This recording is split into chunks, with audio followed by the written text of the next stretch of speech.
অসম চৰকাৰৰ যি বাজেট অধিৱেশন চলি আছিলে অসম বিধানসভাৰ পবিত্ৰ সদনত আমাৰ অসমৰ অতি জনপ্ৰিয় কৰ্মদক্ষ মাননীয় মুখ্যমন্ত্ৰী ডক্টৰ হিমন্ত বিশ্ব শৰ্মা ডাঙৰীয়াৰ নেতৃত্বৰ চৰকাৰখনৰ পঞ্চম বাৰ্ষিক আমাৰ বাজেট সেশন আছিলে। বিত্তমন্ত্ৰী মহোদয়া অজন্ত নেওগ বাইদেৱে পঞ্চমবাৰৰ কাৰণে এজন মহিলা বিত্তমন্ত্ৰী হিচাপে সদনত আজি 25-26 বৰ্ষৰ বাজেটখন উত্থাপন কৰিলে।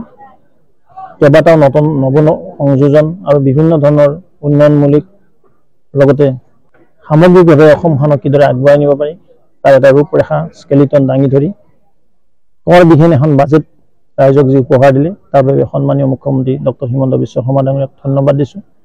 বিত্তমন্ত্ৰী মহোদয়ক ধন্যবাদ দিছোঁ।